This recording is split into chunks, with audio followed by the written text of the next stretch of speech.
माननीय श्री सोनम लामा। समय 8 मिनट। धन्यवाद अध्यक्ष महोदय। आज मैं कर्सियंग के निर्वाचित क्षेत्र के नवनिर्वाचित प्रतिनिधि के रूप में खड़ा हुआ हूं। इस गरिमामय सदन में मैं दार्जिलिंग पहाड़ियों को लोगों की आशा, उनके संघर्ष और उनकी गहरी आकांक्षाओं को आवाज दे रहा हूं।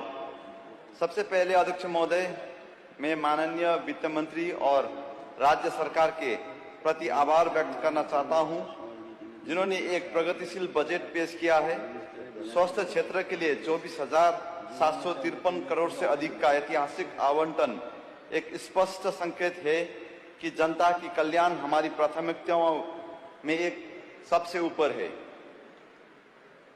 पहाड़ी क्षेत्रों के प्रतिनिधि के रूप में मैं विशेष रूप से प्रधानमंत्री चाय श्रमिक प्रोत्साहन योजना के तहत 313.30 करोड़ पैकेज के आवंटन का स्वागत करता हूं। साथ ही उत्तर बंगाल में एक एम्स की स्थापना, उत्तर बंगाल में एक समर्पित कैंसर अस्पताल की स्थापना, इसके अलावा इलाज के लिए बाहर जाने वाले परिवारों के वित्तीय बोझ को समझाते हुए एक सरकार मुंबई और वेलोर जैसे चिकित्सा केंद्र में मरीजों के उनके रिश्तेदारों की सहायता के लिए सस्ते पब्लिक प्राइवेट पार्टनरशिप आवास गृहों का निर्माण का योजना का स्वागत करता हूं। लेकिन अध्यक्ष महोदय, जहां ये नीतियां कागजों पर बेहद सराहनीय है, वहीं मुझे दार्जिलिंग पहाड़ों की जमीनी हकीकत को भी इस सदन के सामने रखना होगा। अच्छी नीतियों के लिए इलाके में अनुकूल जमीन हकीकत की आवश्यकता होती है। कर्सियंग का भूगोल सुंदर है, लेकिन चिकित्सा आपातकाल के समय ये उतना ही कठिन हो जाता है। वर्तमान में जब कर्सियंग विधानसभा किसी मरीज को गंभीर दिल का दौरा पड़ता है या कोई बड़ी दुर्घटना होती है, तो वे 15-20 मिनट में किसी सुपर स्पेशलिटी अस्पताल नहीं पहुंच सकते।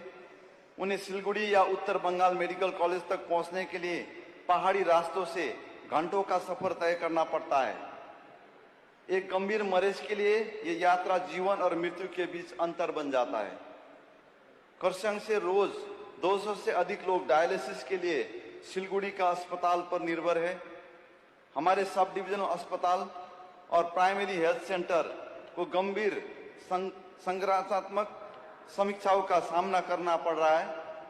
हमारे पास 24 घंटे सेवा देने वाले डॉक्टर, सर्जन, कार्डियोलॉजिस्ट, न्यूरोलॉजिस्ट और उन्नत ट्रामा केयर विशेषज्ञों की भारी कमी है।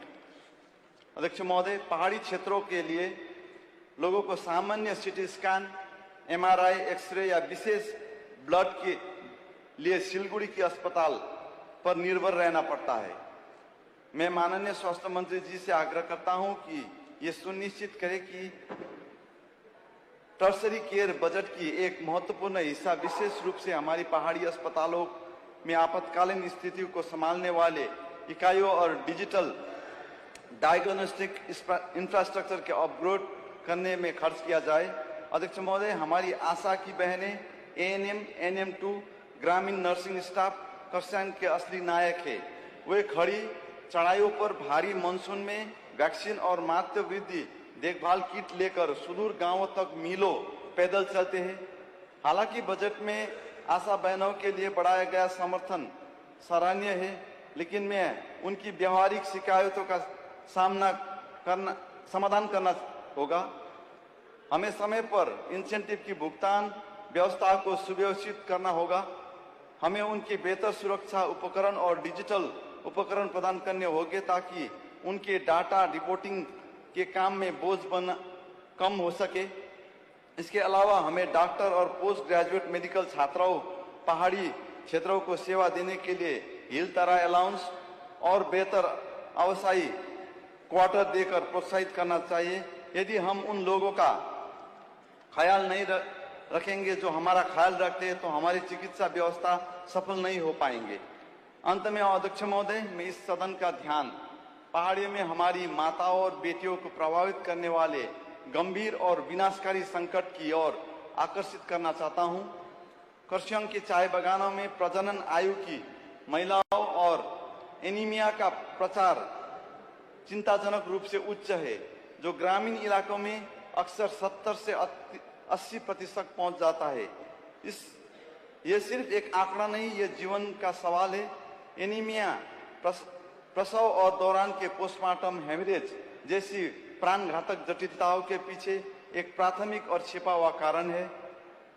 यहाँ हमारे पास सुधार के बेहतर अवसर है और हम एक त्रिस्तरीय कार्य योजना का प्रस्ताव करता हूँ। नए चाय श्रमिक स्वास्थ्य सुरक्षा योजना के तहत हमें चाय बागानों के भीतर अनिवार्य रूप से साप्ताहिक आयरन कमी की जांच और पोषण परामर्श शिविर आयोजन करना चाहिए।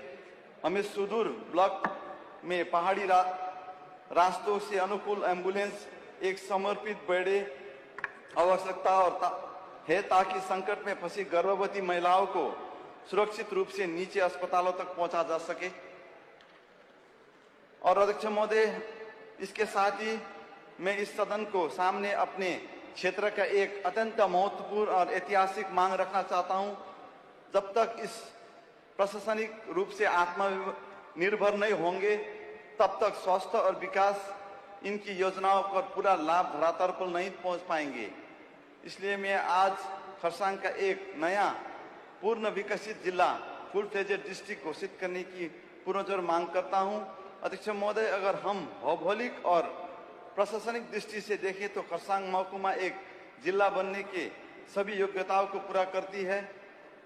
लगभग 3,372 वर्ग किलोमीटर से अधिक के विशाल पहाड़ी और तराई क्षेत्र में फैले हुआ महकुमा, जो 2011 की जनगणना के अनुसार 54,000 से अधिक थी, जो आज 2026 के अनुमान रूप में 1,20,000 से पार कर चुकी है।